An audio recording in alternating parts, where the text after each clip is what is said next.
Imagine yourself as a kid who lives alone in Gotham. Your mother is dead, your criminal father is gone too, but he showed you the skills necessary to survive. Your future looks dark, until one night your life is changed and the Dark Knight of Gotham promises you a chance for a brighter future. All you need to do is work hard, follow the rules, and leave behind all the negative things you learned in the mean streets of Gotham. It's not easy, but you do it. You really try to live up to his expectations, but it only gets harder. You've seen the dark side of Gotham, and you can't just be nice about it. After a while, you realize the rules are not working, and you need to break them to actually make a change. But that only gets you punished. Your life didn't have to be like this. But then one day you learn that your mother is alive, and you go out to find her with reckless abandon, hoping that finding her will fix everything. But all you get is more lies, more pain, destruction, and death. The Dark Knight was not there to save you. The people you tried to entertain called in droves to vote for your death, and the people who made that possible happily suck the life out of you for a bit of publicity in the form of sensationalist headlines. Only then you realize that everyone hated you, and so they forget you, as if nothing had happened, as if nothing had been lost. Your name becomes nothing more than a fading memory, at best, or a sick punchline, at worst. You watch your legacy be reduced to an empty glass showcase among the dozens of other pointless things in the place that you once called home, and you can't take it anymore. Your sadness and pain becomes anger, frustration, and rage, but there's nothing you can do, because you're dead. Until you're not. Life has given you a second chance, and now you know what to do. You have the experience, the knowledge, and the means to set things right. Playing by the rules didn't work. It destroyed you, got you killed and forgotten. A mistake you're not making twice. Now you'll make things your way. You will break the rules. You will kill. And you will give a whole new meaning to the name of Red Hood.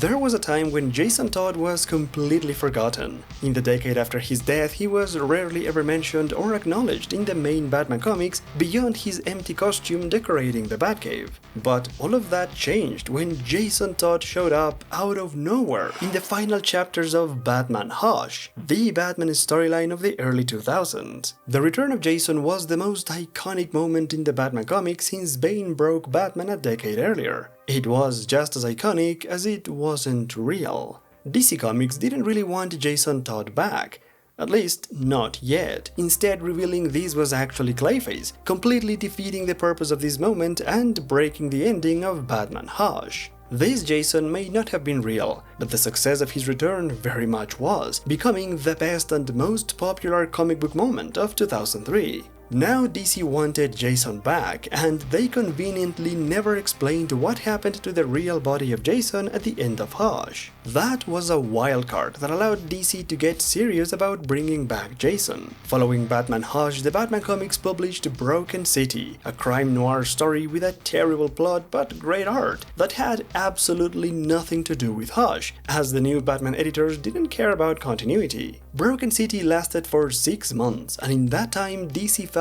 a new Batman writer to start working on the return of Jason. Judd Winnick was a relatively new Batman writer, having written a handful of stories in the early 2000s, including Harley and Ivy, Love on the Lamb, and the backup stories in Detective Comics about a young cop with supernatural powers called Josie Mack. Judd Winnick became the new Batman writer in 2004, starting his run in the series after Broken City with one of the most criminally underrated Batman storylines.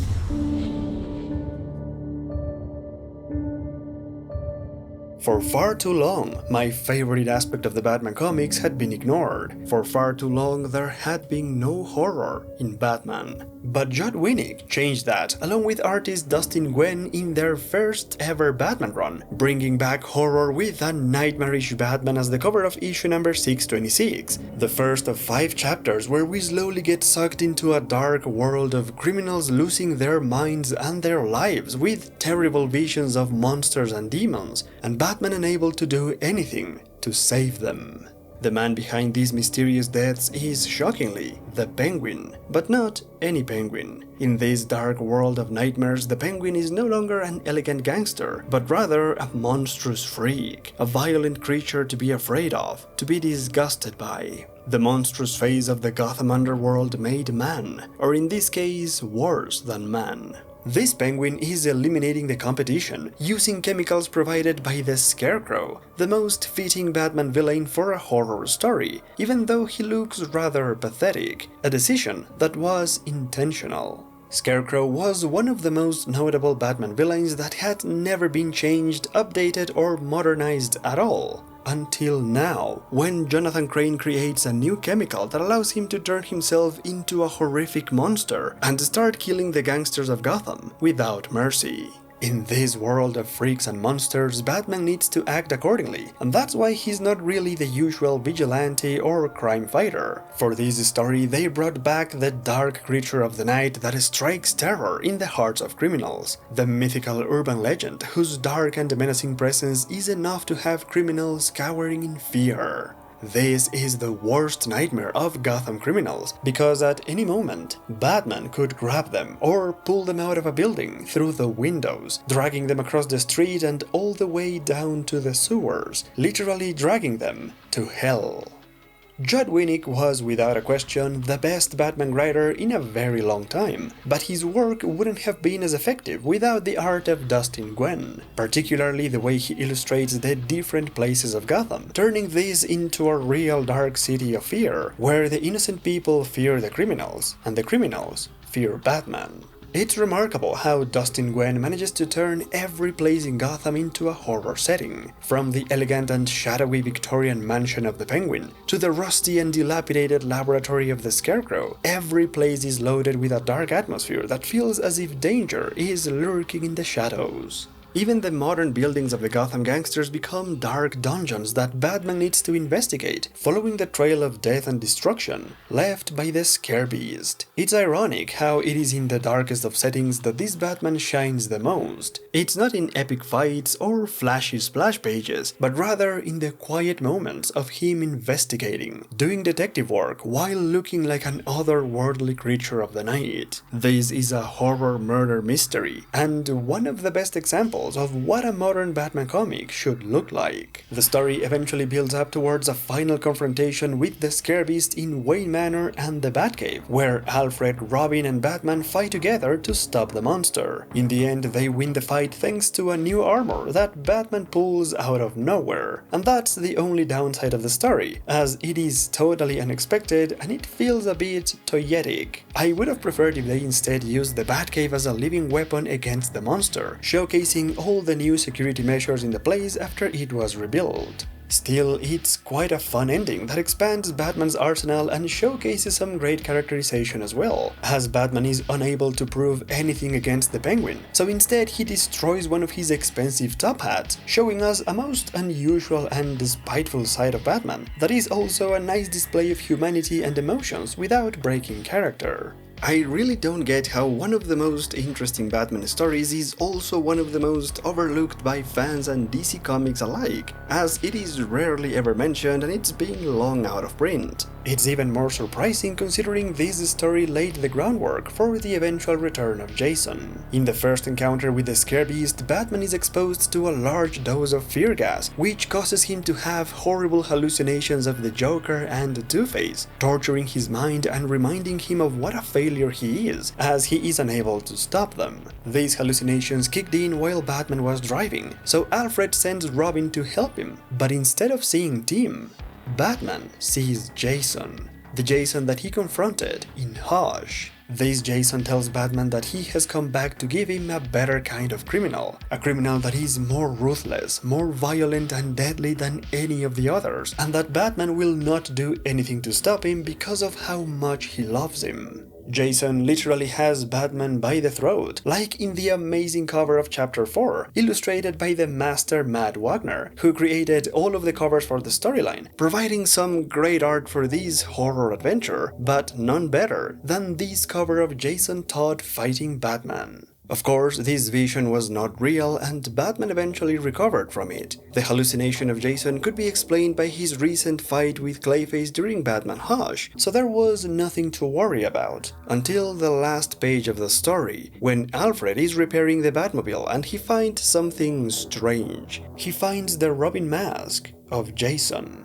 As the Crow Flies is a fantastic story that sets the stage for the return of Jason. Unfortunately, DC Comics didn't like good stories, so they decided to interrupt Winnick's run for 4 months to publish the awful crossover called War Games, which changed the status quo of the Batman comics completely, removing almost all of Batman's allies and turning Black Mask into the most powerful crime lord of Gotham. The War Games crossover was created by an entirely different creative team, and it broke the momentum of Winnick's Batman run. The mystery of Jason's Robin mask in the Batmobile was forgotten, just like Jason.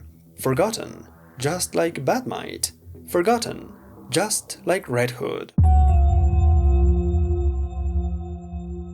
Judd Winnick resumed his Batman run in issue number 635 with a cover of Batman fighting Red Hood, the character created in the 1950s as the original identity of the Joker. A great cover, but only symbolic, as the story opens up immediately with Batman fighting a different Red Hood. A more savage, more brutal Red Hood in an epic fight greatly illustrated by the new Batman artist, Doug Mankey. This is how you start a Batman story, right into the action without giving us any context, but providing all the essential information. Thanks to the cover, we know what to call this new villain, and because of what he's doing when we first see him, we know exactly what he wants, and it's war against Batman. Every word, every action, every detail that happens in these 8 pages were carefully planned. Don't believe me? Well, just look at the blade that Red Hood uses. It's a rather unusual weapon that shows Judd Winnick's good taste in television, because this is the same blade that Ra's al Ghul uses to kidnap Robin in Batman the Animated Series, creating an instant connection between Red Hood and the League of Assassins in the very first chapter. I'm convinced that Winnick already had the complete story of Jason's return before the story even began. Now it was only a matter of showing us what happened in Gotham that led to this dramatic showdown, where Batman loses the fight, loses his mask, and loses his grip on reality upon learning the true identity of Red Hood. The story then takes us 5 weeks ago, when Batman's losing streak began, having lost Gotham to Black Mask as well as most of his allies leaving him after the death of a spoiler. Coming out of that unfortunate loss, Wayne Enterprises then loses their technological branch of research and development, which besides the financial losses also means that the supply for Batman's equipment has just run out. Without new gadgets and without allies, Batman is forced to go back to basics, interrogating street criminals for information and scaring the living shit out of them. But why? Why is any of this important? Because in this introduction, everything is connected. Winnick shows us Batman's new status quo as well as his crime-fighting methods in order to contrast them with the new approach by the new Red Hood, who might be connected to the troubles at Wayne Enterprises and who also gets better results than Batman. Red Hood gathers a group of Black Mask's drug dealers to make them an offer that they can't refuse. Literally. They have no choice but to work for Red Hood after he shows them the decapitated heads of other criminals who refuse to join him. Red Hood is a cold-blooded and sadistic murderer who breaks Batman's rule and gets a room full of criminals to obey him. Batman relies on the criminals being superstitious and cowardly, afraid of dark myths and urban legends to terrorize them and keep them in check. Red Hood, on the other hand, is more practical and relies on a very specific kind of fear. The fear of dying, the fear of being killed. Red Hood knows criminals intimately. He understands them better than Batman because he used to be one of them, and he knows that they value their lives more than anything, so that's where he strikes. Red Hood fights fire with fire because he believes that it takes a criminal to take down a criminal, and it works. While Batman is busy beating Black Mask's men and confiscating his contraband, Red Hood starts killing all the thugs, stealing and blowing up the contraband, making fools of Batman and Nightwing in the process. The heroes are not happy. They are hot-headed and they chase Red Hood straight into a trap, where they have to fight the super android Amazo. Amazo was part of Black Mask's contraband, and its real purpose in the story is only to showcase the amazing teamwork of Nightwing and Batman. Nightwing is constantly talking, cracking jokes and making noise, being the literal distraction, while Batman quietly figures out the best strategy to take down their enemy. Together they are unstoppable. They are the dynamic duo and they always have been. That's why it's so hard for Batman to work with Nightwing, because he is a constant reminder of the good old days that, unlike Jason, are never coming back. Speaking of Jason, Red Hood then steals a massive kryptonite shipment, and that's where Black Mask draws the line. Kryptonite is far too expensive, so Black Mask finally decides to strike back at Red Hood, sending a bunch of goons to get the kryptonite along with Mr. Freeze, who joined Black Mask for some reason. Mr. Freeze is the weakest part of the story, as he becomes an enforcer for Black Mask without any real purpose. We have no idea what Freeze is doing here, other than watching all of the other Black Mask thugs get brutally killed by Red Hood, who once again shows how much of a ruthless killer he can be. Mr. Freeze would have been his next victim, but lucky for him, Batman and Nightwing crash the party, forcing Red Hood to leave the warehouse and Mr. Freeze to leave the story. On the surface level, it seems like none of this matters, as the whole kryptonite affair goes nowhere. But below the surface, this fight has a deeper meaning, as after watching him fight, Batman starts to get an idea of who is the man under the hood. Before leaving, Red Hood also reveals to Nightwing that this was all part of the plan. It was all just to test the power of Black Mask as well as Batman's strength. Now that the test is over, Red Hood has an appointment with an old amusing friend at the old amusement park. Red Hood goes straight into the funhouse, where the new attractions include crowbar beatings, sad depressive clowns, and payback for the darkest moment of his short life. There's nothing fun about this house, as Red Hood unleashes all his anger, all his frustration in a cathartic release of energy, of revenge against the man who killed him. And for the very first time, we get to see the face under the hood. Did I say it wasn't fun? I lied. This was so much fun that issue number 638 of Batman went into a second printing, with 2 covers of the same moment of revelation, greatly illustrated by Matt Wagner. Now, the only thing this story doesn't explain is what the hell was the Joker doing, hiding and rotting away in an abandoned amusement park? Well, that happened because the Joker was broken and beaten by Hush in the awful story called Return of Hush. At the end of that story, Joker went back to the old amusement park from the Killing Joke, and that's where Jason shows himself. The mystery of Red Hood has been revealed. It's over now, and at the same time, it isn't. Judd Winnick decided that we should know the identity of Red Hood before Batman. An interesting twist, but at the same time weird. The only reason to keep Batman in the dark like this is to build suspense towards the final revelation, keeping us guessing about how and when is Batman going to find out, making us expect a shocking moment where we see how Batman reacts to the truth. A moment that doesn't happen, because it already happened. Twice. The whole point of Red Hood was to give Jason another shocking revelation, but it didn't really work because at this point his comeback was already overused. The mystery was too evident, so they killed it as well as the momentum of the story, padding the following chapters with some of the most strange filler.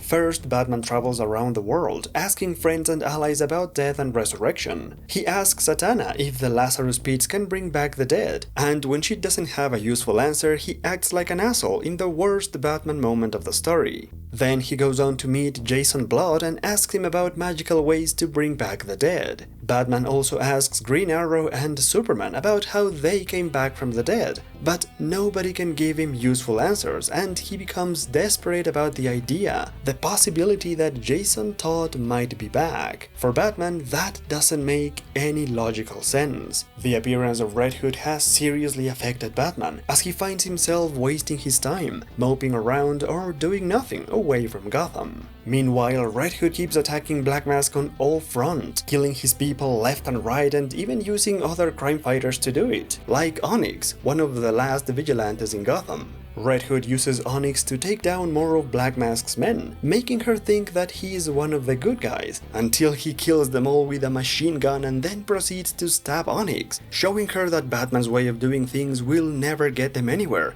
and that only violence works. Red Hood may be an evil, merciless murderer, but just like the blade he stabbed Onyx with, he has a great point. A point that Onyx can't argue against, so Batman needs to step in and save her in the nick of time. And that brings us to the fight from the start, the moment when all the questions are answered and everything comes to light. It was Red Hood who bought the research and development branch from Wayne Enterprises, and that's why he has special gadgets to fight Batman. A fight that is just as impressive the second time around. A fight that doesn't matter as much as the conversation that they have when the masks fall down. Jason is very calm and collected. He doesn't allow his emotions to take over, like they did in the graveyard. Oh yes, this moment retcons Batman Hush to make it so that Jason was actually there at the start and not Clayface. That would actually explain the blood coming out from his leg instead of clay, which was probably the only mistake in the art of Hush. Or maybe that was the plan all along.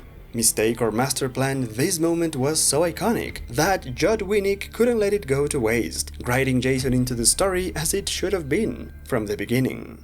Normally, I would be against the idea of bringing back Jason because it takes away all the meaning behind his death, but I can't argue against a well-crafted story, and Jason's return in Hush is not good, it's brilliant. The only other condition for this gimmick to work is that there should be consequences, and the most effective one is what Judd Winnick created in this moment, presenting a new Jason who is driven by revenge and self-righteousness, a character with no respect for human life whatsoever, and who truly believes that only he can fix Gotham, using as his primary weapons violence and death, which are the names that Red Hood gives his handguns in my own headcanon. Jason needed to become the perfect anti-Batman, a bad guy who used to be a good guy, trained by Batman to fight Batman. That's how you make Jason's return matter. What's great about having Red Hood back as a villain is that it makes Batman question himself and what he does. Whenever Batman thought Jason had come back to life in the past, he could take comfort in the fact that it was Clayface, or a fear-induced hallucination. But now Batman has to face the truth. Jason Todd was and continues to be his greatest failure.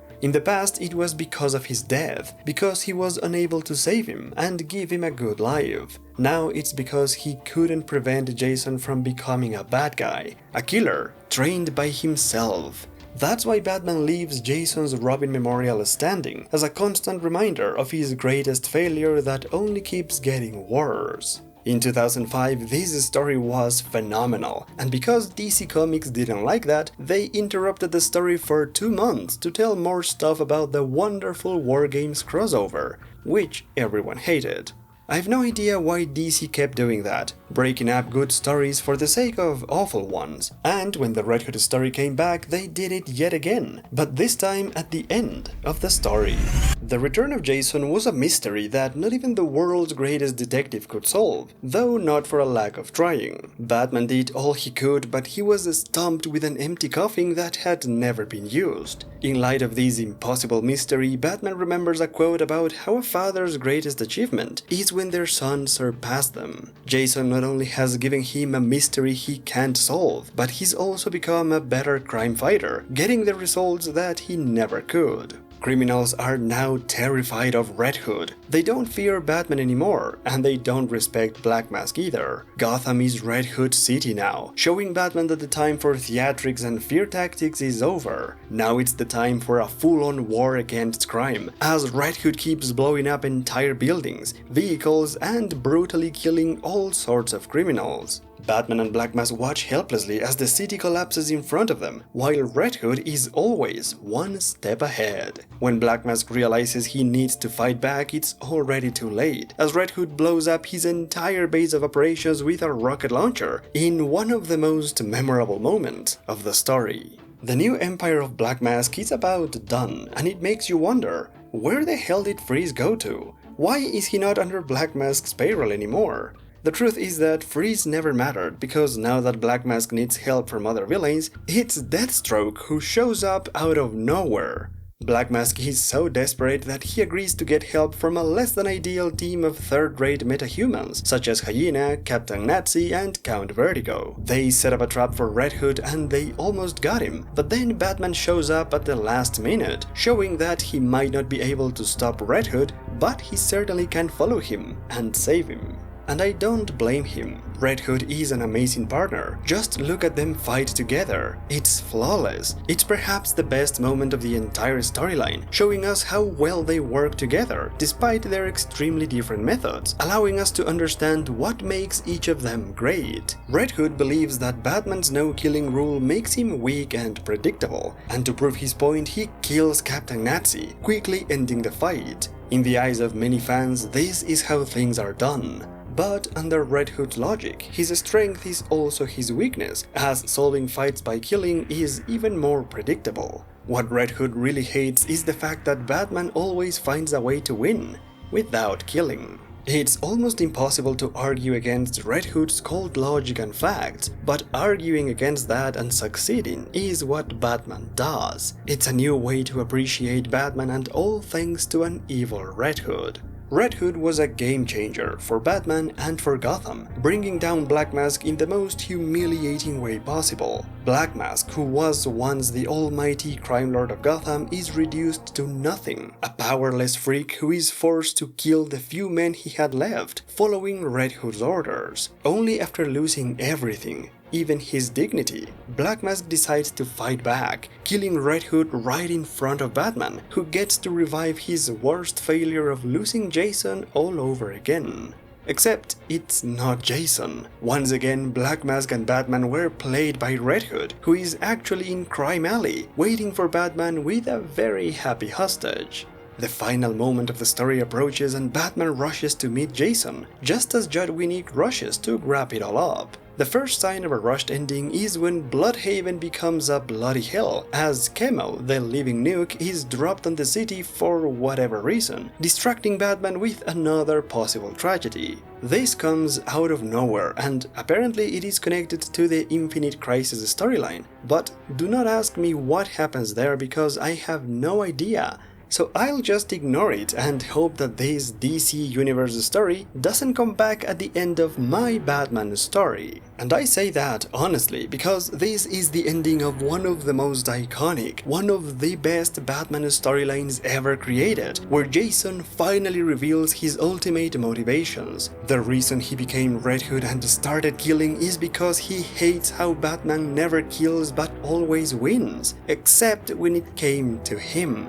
Jason thinks that his death should have been the turning point for Batman killing the Joker, out of pain, out of revenge, once again deeply misunderstanding Batman. Because Batman doesn't kill bad guys just because they've gone too far. If he started doing that, he would never stop, because bad guys always go too far. Red Hood is a living proof of that. For him, it is not enough to kill Joker himself. He wants Batman to do it, to point out the hypocrisy of Batman trying to protect people, but not doing what's truly necessary. That's how Jason became Batman's worst nightmare. That's how Jason became a toxic comic book fan who wants Batman to kill the Joker. Red Hood is a brilliant character that shakes Batman's reality, and although it seems Batman is backed into a corner, he once again finds a way to win without killing, because that's what Batman does. Judd Winnick challenges and reinforces the fantasy of Batman with an almost perfect ending that falls apart when the Joker blows up the building. The end. No, really, that's how it ends. First it happened to Batman Evolution, then it happened to Batman Hush, now it happens to Under the Hood, as DC Comics keeps ruining all the endings of the great Batman stories of the early 2000s for nothing. This particular ending is awful, as there is no closure, no explanation about what the hell happened. We only get this splash page of a bunch of Batman from different universes going through the pain of losing Jason, which I think is the same pain Judd Winnick felt when he lost control of the ending of his own storyline. It's so frustrating how DC kept meddling with the Batman comics for the sake of their big events like Infinite Crisis, forcing readers to get other comics just to get the full picture of what happens in a completely unrelated story. It's a shitty business practice that I hate because it literally prevents good stories from being excellent, and all under the pretense of creating an interconnected universe without making the minimal effort to do it right. This would have never happened in the 90s. It's unfortunate that this is how Todd ended his rather underrated Batman run. After only 2 years and with 2 great stories under his utility belt, Todd stepped down from Batman, and I can only imagine how much better it could have been if his run wasn't interrupted by stupid crossovers or DC events. Sadly, in 2006, DC Comics went through a complete editorial overhaul, where everybody was replaced. This would have been the worst possible way to end the story of Red Hood, but DC Comics knew that, so they brought back the Batman annuals after 6 years, just so that Todd could create a proper aftermath. One that doesn't actually explain what happened after the explosion, but rather explains the biggest mystery of the story, providing the ultimate answer as to how Jason Todd came back to life. Of course, it's got something to do with multiverse shenanigans and Superboy punching reality, which causes Jason to come alive inside his own grave. It's a horrific scenario, and the whole ordeal to survive and crawl out of his grave broke Jason's mind to the point of no return. His body eventually recovered, but his mind went blank, surviving on the streets of Gotham by his sheer will to live and muscle memory, until one day he was found by none other than Talia, who decided to take Jason under her protection despite her father's objections. Jason, however, didn't improve and remained in a catatonic state for over a year, until Talia decides to use the Lazarus Pit to fix him, giving him back his memories and mental faculties.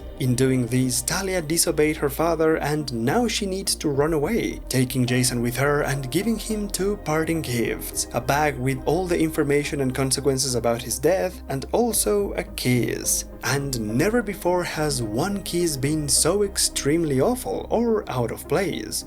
Well, maybe once before, but this is way worse. Ever since Talia was created, she was a consistent character, trapped between the loyalty to her father and her love for Batman. That's why the character works, always torn between following her father's orders or following her heart's desire. That's how she's always been written. Until now, when not only she disobeys her father, but she also does it for something that would hurt Batman. It's completely out of character, and it's the first time a writer uses Talia and makes her act like a crazy bitch. And sadly, this won't be the last time, as ever since then, this mistake became the new normal for the character. It's the one thing I truly hate about Winnick's run, as he also makes Talia responsible for starting Jason on his path of vengeance. Coming out of the Lazarus Pit, Jason is barely conscious of what's happening, and his memory is all but a blur. In this condition, Talia kisses him and tells him that he remains unavenged. Of course, Jason gets emotional, filled with rage at the fact that the Joker is still alive. But now we have to ask ourselves, is this revenge really what Jason wanted, or what Talia told him he needed?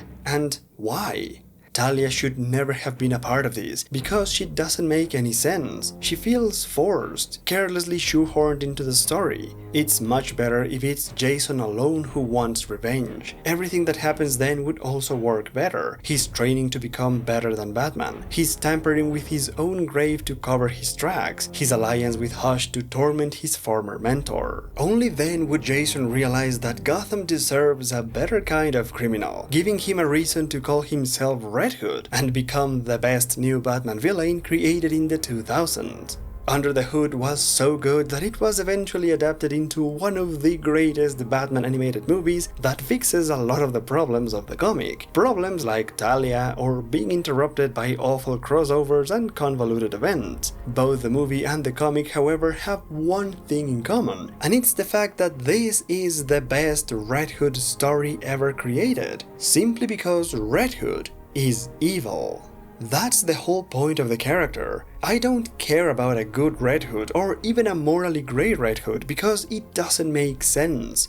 Red Hood kills, Red Hood is evil, and Batman stops killers and fights evil. This shouldn't even be a discussion. In fact, it reminds me of that time when Huntress tried to kill a criminal and Robin stopped her, telling her this: "How long do you think Gotham will tolerate us if we started killing these hoods? You're playing the game, Huntress, but you don't know the rules." The whole idea that Red Hood can now be part of the Bat family makes me sick. All I ever hear about Red Hood nowadays is how DC doesn't know what to do with him, how the character has so much wasted potential, and how nobody knows if he's a hero, an anti-hero, a villain, or what. And to me, that just shows a complete misunderstanding of what makes Red Hood interesting. Red Hood is the embodiment of Batman's worst fear, of what would happen when he fails to save someone, and that person goes on to become a bad guy, a violent and vicious killer that shows no remorse, no regrets for his actions, a person that Batman cares about but who he has to fight because of how dangerous he is,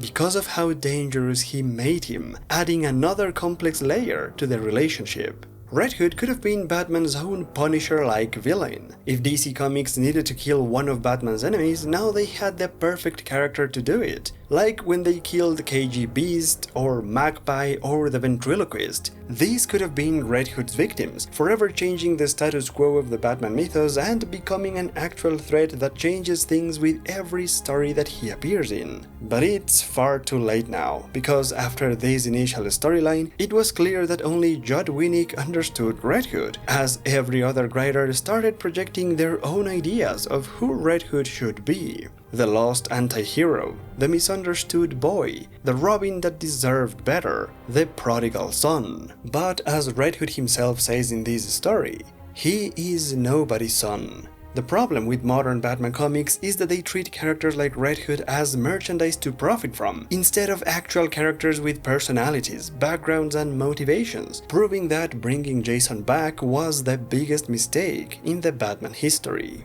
But for a brief moment, this was good.